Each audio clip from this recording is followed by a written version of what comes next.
जय हिंद आप सभी को। देखिए, ये हमारी एमपी पटवारी 2023 के अति महत्वपूर्ण विज्ञान के 100 प्रश्नों की सीरीज़ है। यानी कि इस वीडियो में हम एमपी पटवारी 2023 के लिए अति महत्वपूर्ण यानी मोस्ट इम्पोर्टेंट और एक्सपेक्टेड जो साइंस के टॉप 100 क्वेश्चंस हैं उनको कवर किया है, जो एग्ज़ाम पॉइंट ऑफ व्यू से काफ़ी इंपॉर्टेंट है। और यहाँ से आपके कम से कम 10 क्वेश्चन तो फंसेंगे ही। तो इसलिए आपको ये वीडियो पूरा और अंत तक देखना है। टॉप 100 क्वेश्चन का एमपी पटवारी साइंस में पहले क्वेश्चन से शुरू करेंगे। पहला क्वेश्चन है, सोडियम और पोटेशियम धातु जो बहुत अधिक क्रियाशील होते हैं रखे जाते हैं। तो सबको पता है कि सोडियम और पोटेशियम जो है बहुत क्रियाशील होते हैं और ये मिट्टी के तेल में रखे जाते हैं ताकि कोई वायुमंडल से डायरेक्ट क्रिया करके ये आग न पकड़ लें। नेक्स्ट क्वेश्चन आपके सामने है कि धमनियों का मुख्य कार्य क्या है। तो देखो, धमनियों में बहता कैसा रक्त है? धमनियों में हमेशा शुद्ध रक्त बहता है, जबकि सिराओं में अशुद्ध रक्त बहता है। तो धमनी का काम क्या होगा कि ऑक्सीजनेटेड जो रक्त है ना, हृदय से शरीर के विभिन्न हिस्सों में ले जाना, यानी कि ऑक्सीजन वाला शुद्ध रक्त हृदय में पहुंचाना धमनी का काम है। जबकि सिरा जो है ना, अशुद्ध रक्त लेके आती है कहाँ तक? हृदय तक, और उसको शुद्ध कौन करता है? हृदय करता है। ठीक है। नेक्स्ट है, ठंडी हवा जो भूमि से समुद्र की ओर चलती है कारण होती है। तो ठंडी हवा जो भूमि से समुद्र की ओर चलती है उसे बोलते हैं थल समीर। क्या बोलते हैं? थल समीर। नेक्स्ट है कि निम्नलिखित में से कौन सा ग्रह पूर्व से पश्चिम की ओर घूर्णन करता है। तो पूर्व से पश्चिम की ओर जो घूमेगा, जैसे अपनी पृथ्वी पश्चिम से पूर्व की ओर घूमती है, तो पूर्व से पश्चिम की ओर शुक्र यानी और यूरेनस, ये दोनों ग्रह जो है ना पूर्व से पश्चिम की ओर घूमते हैं। ठीक है।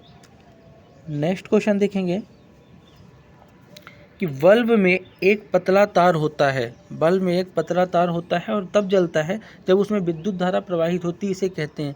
तो बल्ब में जो पतला तार होता है ना, ये तभी जलता है जब उसमें विद्युत धारा क्या होती है?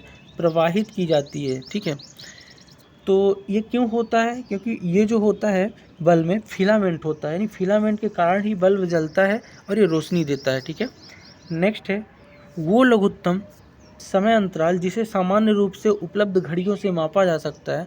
तो सबसे छोटा समय अंतराल आपसे पूछा है, होता क्या है जिसे घड़ियों से नाप सकते हैं? तो वो है आपका सेकंड। यानी सेकंड जो है समय की सबसे छोटी इकाई जो घड़ी से नापी जा सकती है। अगला क्वेश्चन है, 6 से 8 साल की उम्र के बीच बच्चों के जो दांत गिरते हैं उसे डॉट डॉट कहते हैं। तो दूध के दांत बोलते हैं। 6 से 8 साल के बच्चों के जो दांत गिर के वापस से आ जाते हैं उन्हें बोलते हैं दूध के दांत। ठीक है। नेक्स्ट क्वेश्चन है, पेरिस्कोप एक ऐसा यंत्र है, इसका प्रयोग होता है। तो पेरिस्कोप जो है ना, जिससे आप दूर की वस्तुओं को देखते हैं, तो पेरिस्कोप जो है आपका एक समतल दर्पण है। कैसा है? समतल दर्पण होता है। नेक्स्ट देखेंगे कि घास में मौजूद विशेष प्रकार के विशेष प्रकार के जो कार्बोहाइड्रेट होते हैं घास में मौजूद, जिसे मानव द्वारा पचाया नहीं जा सकता, वो हैं क्या? तो देखो, इन्हें जानवर पचाते हैं, मानव नहीं पचा सकते हैं। वो कार्बोहाइड्रेट होते हैं सेलुलोज। ठीक है। जानवर जुगाली करके इनको खाने के बाद पचाते हैं, मुंह चलाते जो रहते हैं। नेक्स्ट है, मौसम पूर्वानुमान में इसका उपयोग किया जाता है। इनमें से कौन है इसका मौसम पूर्वानुमान में यूज किया जाएगा? तो अधिकतम न्यूनतम तापमापी जो होता है ना, उसका मौसम पूर्वानुमान में यूज करते हैं। अगला है, सूरज की ऊष्मा हम तक इस प्रक्रिया द्वारा पहुंचती है। तो सूरज की ऊष्मा हम तक पहुंचती कैसे? तो विकिरण के माध्यम से पहुंचती है। ठीक है, रेडिएशन। अगला है कि ऊन कटाई डॉट डॉट की प्रक्रिया संदर्भित करता है। तो ऊन की जो कटाई है ना, ये संदर्भित करेगा ऊन प्राप्त करने के लिए भेड़ों से कर्षित ऊन के साथ त्वचा की पतली परत हटाने के लिए। ठीक है, ये है ऊन कटाई। ठीक। नेक्स्ट क्वेश्चन देखेंगे कि फूलों और गाड़ियों के निर्माण में इस्तेमाल होने वाले लोहे के मजबूती देने के लिए जिंक की कोटिंग की जाती है। क्यों? देखो, पुल वगैरह में और गाड़ियों में जो लोहा यूज करते हैं उसमें से बाहर उसके इलेक्ट्रोप्लेटिंग यानी पेंट करते हैं किसका? जिंक, जस्ते का। क्यों करते हैं? ताकि हम संक्षारण से बचें, यानी जंग ना लगे। ठीक है। नेक्स्ट है कि टार्चें इसका प्रयोग करती हैं। तो टार्च किसका प्रयोग करती हैं? कौन से दर्पण का? तो याद रखना, हमेशा अवतल दर्पण का प्रयोग करती हैं टार्चें, जबकि पेरिस्कोप जो है समतल दर्पण का प्रयोग करता है। ठीक है। नेक्स्ट है कि ज्वलनशील पदार्थ शीघ्रता से आग पकड़ते हैं। ऐसा इसलिए क्योंकि उनमें ज्वलनशील जो पदार्थ है ना, बहुत जल्दी आग इसलिए पकड़ते हैं क्योंकि उनका प्रज्वलन ताप बहुत कम होता है, यानी जलने में कम समय लेते हैं। नेक्स्ट है कि जब मृदा में बालू के बड़े कण का ज़्यादा अनुपात रहता है तो इसे क्या कहते हैं, जब मृदा में यानी मिट्टी में ज़्यादा बालू आ जाए तो इसे बोलेंगे बलुई मिट्टी। ठीक है। नेक्स्ट है कि WWTP को विस्तृत करें, यानी कि इसका फुल फॉर्म बताना है WWTP का। तो WWTP का जो फुल फॉर्म हो जाएगा वो हो जाएगा waste water treatment plant. Option number 3 waste water treatment plant, यानी कि खराब पानी को शुद्ध करना। ठीक है। अगला क्वेश्चन को देखेंगे कि विद्युत प्रतिरोध को डॉट डॉट मात्रक में मापा जाता है। तो विद्युत प्रतिरोध को हमेशा ओम में मापते हैं। किसमें? ओम में। नेक्स्ट देखेंगे कि परीखा, चैन पंप, ढेकली और रहट है। तो परीखा, चैन पंप, ढेकली और रहट ये सब क्या हैं? सिंचाई के पारंपरिक तरीके हैं। ठीक है, कन्वेंशनल तरीके। नेक्स्ट है कि मासिक धर्म प्रवाह लगभग तक रहता है और मासिक धर्म चक्र समाप्त करता है। तो ये लगभग 2 से 7 दिन रहता है। ठीक है। नेक्स्ट है कि विशिष्ट सूक्ष्म जीवों का वर्धन करके बनाई गई दवा जिससे अलग अलग रोगों से उपचार किया जाता है क्या कहलाती है? तो विशिष्ट सूक्ष्म जीवों का यूज करके जो दवा बनाई जाती है ना उसे एंटीबायोटिक बोलते हैं। ठीक है। तो एंटीबायोटिक पहला कौन सा था? पहला आपका था पेनिसिलिन, अलेक्जेंडर फ्लेमिंग ने बनाया था। ठीक है। अगला देखेंगे भूजल का डॉट डॉट प्रक्रिया द्वारा पुनर्भरण होता है। तो भूमि के जल का ना अंतः स्पंदन के द्वारा पुनः भरण होता है। नेक्स्ट है लाइकेन, इनके बीच सहजीवी संबंध होता है। तो लाइकेन होता क्या है? तो याद रखिएगा लाइकेन शैवाल और कवक दोनों का सहजीवी संबंध वाली चीज़ है लाइकेन। और लाइकेन का सबसे ज़्यादा यूज जो है लिटमस पेपर टेस्ट यानी अम्ल और क्षार पता लगाने में भी होता है। नेक्स्ट है निम्नलिखित प्रक्रियाओं में कौन सा भौतिक परिवर्तन का एक उदाहरण है? तो भौतिक परिवर्तन वो है जिसमें पदार्थ अगर भौतिक परिवर्तन परिवर्तन करे तो उसका जो मूल रूप है वो चेंज नहीं होता। जैसे पानी का बर्फ जमना, मोमबत्ती का पिघलना, ये सब क्या है? भौतिक परिवर्तन है। ठीक है। लेकिन इसमें भौतिक परिवर्तन नहीं है पूछा, यानी आपका रासायनिक परिवर्तन पूछा है। तो प्रकाश संश्लेषण इसमें से क्या है? रासायनिक परिवर्तन है। ठीक है। नेक्स्ट है खमीर में अवयवी श्वसन के परिणाम से बने उत्पाद हैं। तो खमीर में जो अवयवी श्वसन के परिणाम से बने उत्पाद हैं उनका नाम है कार्बन डाइऑक्साइड और एल्कोहल। ठीक है। नेक्स्ट देखेंगे विटामिन B12 निम्न में भाग लेता है। तो विटामिन B12 जिसको विटामिन बी कॉम्प्लेक्स बोलते हो, पॉलीवियानी वगैरह में डाला रहता है। तो ये जो है ना RBC की रेड ब्लड सेल्स जो है उनकी परिपक्वता के लिए भाग लेता है। ठीक है। अगला है ईस्ट है। तो ईस्ट है क्या? तो ईस्ट एक प्रकार का आपका कवक होता है। क्या होता है? ईस्ट कवक। ठीक है। नेक्स्ट देखेंगे कार के टायरों में घिस जाने के लिए उत्तरदायी बल है। तो कार के टायरों का घिस जाने का जो बल है वो घर्षण बल है। घर्षण की वजह से कार के टायर घिस जाते हैं।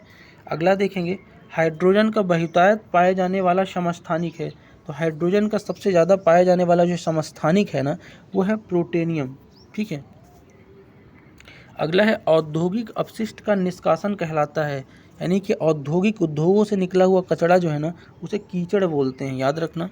नेक्स्ट है किसी द्रव के विरामावस्था में किसी बिंदु पर दाब केवल गहराई और द्रव की डॉट डॉट पर निर्भर करता है। तो दाब जो है विरामावस्था में गहराई और घनत्व यानी डेंसिटी पर निर्भर करता है। नेक्स्ट है सल्फर डाइऑक्साइड में सल्फर की संयोजकता होती है। तो सल्फर की संयोजकता 4 होती है, याद रखना। नेक्स्ट देखेंगे अम्ल तब बनते हैं जब। तो अम्ल तब बनते हैं, देखो अम्ल में होता क्या है कि अधातुओं के साथ ऑक्साइड जल में घुल जाते हैं तो अम्ल बनते हैं। ठीक है, अधातुओं के साथ। नेक्स्ट देखेंगे किसमें सीमित निजी संचालन की अनुमति है, यानी सीमित निजी संचालन की अनुमति इसमें से किसमें है? तो इसमें से जो आपका जैव मंडल आरक्षित यानी रिजर्व क्षेत्र है ना, यहाँ सीमित प्राइवेटाइजेशन यहाँ नहीं है, यहाँ आपका ये आरक्षित क्षेत्र है। ठीक है। नेक्स्ट है कि जब दो पिंड एक दूसरे के विरुद्ध रगड़े जाते हैं तो प्राप्त करते हैं।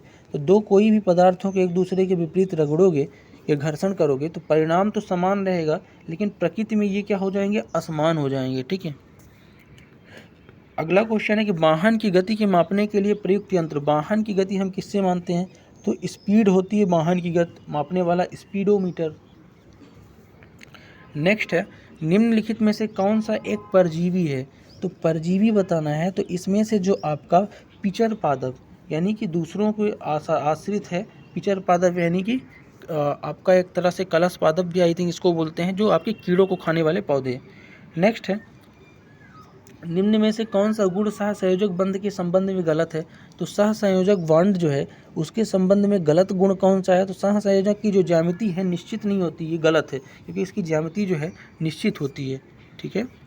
नेक्स्ट है, निम्नलिखित में से कौन सा ह्यूमस प्रचुर है? यानी ह्यूमस सबसे ज़्यादा है। ह्यूमस क्या है आपका? सड़ी गली चीज़ें जो इंसान वगैरह के जैव पदार्थों से बहुत समय बाद जो परिवर्तन से बनती हैं, तो ऊपरी मृदा जो है ना ह्यूमस से प्रचुर है। पेट्रोल डीजल जो निकलता है ह्यूमस से ही। नेक्स्ट है, धातुओं के शुद्धिकरण के दौरान शुद्ध धातु डॉट डॉट पर प्राप्त होती है। धातुओं के शुद्धिकरण के दौरान शुद्ध धातु जो है ना कहाँ प्राप्त होती है? आपको ये पूछा है, तो ये जो है कैथोड पर प्राप्त होती है हमेशा। किस पे? कैथोड पर। नेक्स्ट देखेंगे, वह परावर्तन जिसमें परावर्तित किरण समांतर पुंज के रूप में यात्रा करती हैं कहते हैं। तो ऐसा परावर्तन रिफ्लेक्शन जिसमें परावर्तित किरण जो है समांतर पुंज के रूप में यूज की जाएंगी, उन्हें नियमित परावर्तन बोलते हैं। ठीक है। नेक्स्ट देखेंगे, फर्न, मोसेज और शैवाल कवक का जनन करते हैं। तो फर्न, मोसेज, शैवाल और कवक जो है ना ये मुकुलन द्वारा अपना जनन करते हैं। किसके द्वारा? मुकुलन द्वारा। नेक्स्ट है, एक चिकित्सीय उपयोग के थर्मामीटर की केस नली में किंक होता है। तो जो थर्मामीटर होता है उसकी केस नली में किंक क्या होता है? ताकि मुंह से बाहर निकालते हुए थर्मामीटर के पारे का स्तर न गिरे, इसलिए उसमें किंक लगा होता है। ठीक है। नेक्स्ट देखेंगे कि डेविड एक समतल दर्पण में अपना प्रतिबिंब देख रहा है। दर्पण तथा प्रतिबिंब की मध्य दूरी 5 मीटर है। वह दर्पण की 1 मीटर गति करता है। तो डेविड उसके प्रतिबिंब की मध्य दूरी क्या है, ये बात पूछना है। तो डेविड और उसके बीच की मध्य की दूरी क्या हो जाएगी, ये पूछा है। तो ये हो जाएगी लगभग 8 मीटर। ठीक है। नेक्स्ट देखेंगे कि वायलिन एक संगीत साज है जिसमें डॉट डॉट है। तो वायलिन है क्या? तो वायलिन जो बजाते हैं ना एक तनी हुई डोरी होती है जिसके द्वारा वायलिन को बजाया जाता है। ठीक है। नेक्स्ट है, एक विद्युत धारा उत्पन्न करती है। तो विद्युत धारा क्या उत्पन्न करती है? तो विद्युत धारा जो है ना यहाँ पे रासायनिक प्रभाव और उसमें दोनों प्रभाव उत्पन्न करती है, यानी उपरोक्त सभी हो जाएगा। नेक्स्ट है कि वायु कोश फेफड़ों के भीतर सूक्ष्म नलिकाओं के रूप में संपन्न होता है कहलाता है। तो वायु कोश जो है फेफड़ों के भीतर जो छोटी छोटी नलिकाओं में होता है जिसको वायु कुपिकाएँ बोलते हैं। ठीक है। नेक्स्ट देखेंगे, वह प्रक्रिया जिसमें अधिकांश महंगी धातु को एक सस्ती धातु के ऊपर विद्युत की सहायता से निक्षेपित करते हैं कहलाता है। जैसे अभी आपको मैंने बताया कि जस्ते को क्या करते हैं, लोहे वगैरह में ऊपर इलेक्ट्रोप्लेटिंग कर देते हैं ताकि जंग ना लगे। तो प्रक्रिया इलेक्ट्रोप्लेटिंग कहलाती है। क्या कहलाती है? इलेक्ट्रोप्लेटिंग। ठीक है। अगला क्वेश्चन देखेंगे कि भिन्न भिन्न रंगों का प्रकाश जब वायु से होकर किसके साथ संचरित होता है? तो अलग अलग रंगों का जो प्रकाश है ना समान वेगों में वायु के साथ संचरित होता है। तो समान वेगों में राइट हो जाएगा। अगला है, सीवर पाइप बने होते हैं। तो सीवर पाइप याद रखिएगा ये आपके बने होते हैं हमेशा कास्ट आयरन के। किसके? कास्ट आयरन के। नेक्स्ट है, एक सतह को दूसरी सतह पर फिसलने पर गति का विरोध करने वाला बल। तो एक सतह का दूसरी सतह पर अगर फिसलेगा तो घर्षण ही बोलेंगे उसे। नेक्स्ट है, विलयन के पीएच मान को क्या कहा जाता है जिस पर विद्युत क्षेत्र के प्रभाव ध्रुवीय एमिनो अम्लों का अभिगमन नहीं होता? तो ऐसे पीएच मान जिस पे विद्युत प्रवाह जो है क्षेत्र का प्रभाव ध्रुवीय अम्लों पर अभिगमन नहीं होता उसे कहते हैं क्या है? तो उसे समवैद्युत बिंदु कहते हैं। क्या कहते हैं? समवैद्युत बिंदु।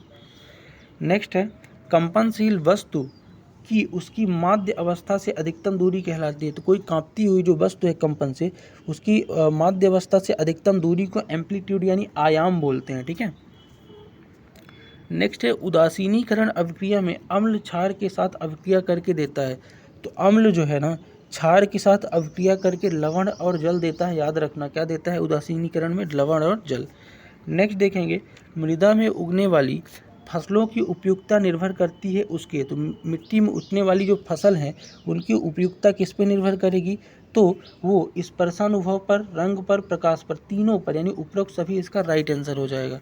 नेक्स्ट देखेंगे, राइजोबियम एक प्रकार का क्या है? तो राइजोबियम जो है ना ये नाइट्रोजन वगैरह के लिए स्थिरीकरण के लिए यूज होता है और ये आपका चने की तने वगैरह में होता है। तो राइजोबियम जो है ना एक सहजीवी क्या है? जीवाणु है। सहजीवी जीवाणु याद रखिएगा।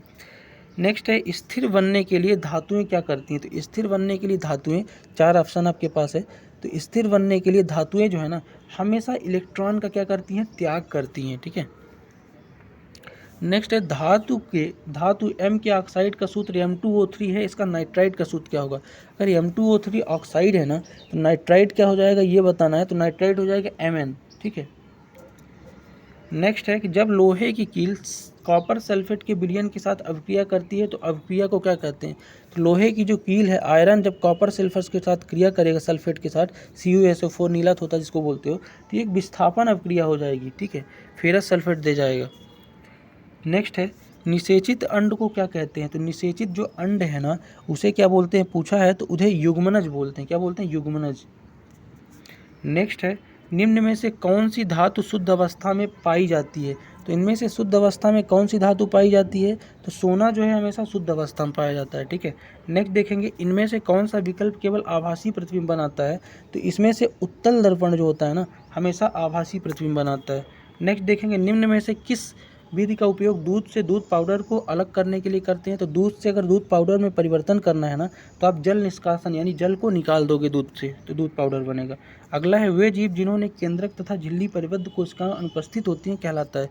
इसमें झिल्ली और केंद्रीय कोशिकांग जो है नहीं होते हैं तो उसे प्रोकैरियोटिक कोशिका बोलते हैं जिसमें झिल्ली नहीं होती, ठीक है। अगला क्वेश्चन देखेंगे आपके पास दो कीलें हैं, एक तीक्ष्ण सिरे वाली और एक भोतरे सिरे वाली। यदि आप दोनों पर समान बल लगाते हैं तो पहले कौन सी घुलेगी? यानी कहने का मतलब दो कीलें हैं, एक आपका नुकीला सिरा है और दूसरे का नुकीला नहीं है, तो समान बल लगाओगे तो कौन घुसेगी? तो जो नुकीले सिरे वाली होगी ना वो पहले घुसेगी, तो जिसका सिरा जो है नुकीला है वो पहले घुसेगी कील, याद रखना। अगला क्वेश्चन देखेंगे पारसेक डॉट डॉट का मात्रक है, दूरी का सबसे बड़ा मात्रक क्या है? पारसेक है, आपको याद रखना है। नेक्स्ट देखेंगे पृथ्वी पर वायुमंडल डॉट डॉट द्वारा संबद्ध है, तो पृथ्वी पर वायुमंडल हमेशा गुरुत्वाकर्षण के कारण संबद्ध होता है, किसी कारण? गुरुत्वाकर्षण। अगला देखेंगे प्रेरण में आवेशों का स्थानांतरण डॉट डॉट में होता है, तो प्रेरण में जो आवेशों का स्थानांतरण है ना हमेशा दूर से ही होता है, ठीक है। नेक्स्ट देखेंगे बॉल बेयरिंग का उपयोग कब करते हैं? तो घर्षण से बचाने के लिए मशीनों को, ताकि ज़्यादा संपर्क में ना आए, बॉल बेयरिंग का यूज करते हैं, यानी घर्षण को कम करने के लिए हो जाएगा इसका राइट आंसर, ठीक है।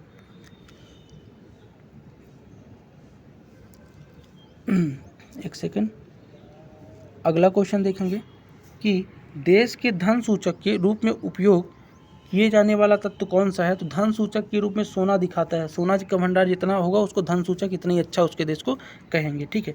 तो ये थे आज के टॉप 100 क्वेश्चन साइंस के जो आपको हमने कराया। इसमें से आपके 80 से 90 क्वेश्चन लगभग हो गए होंगे, तो ये वीडियो काफ़ी इंपॉर्टेंट होने वाला है MP पटवारी के अभ्यर्थियों के लिए, तो वीडियो को एक बार रिवाइज करके आप और देख सकते हो। बाकी वीडियो का सेगमेंट कैसा लगा आप कमेंट करके बताना। मिलते हैं नेक्स्ट वीडियो में, तब तक के लिए जय।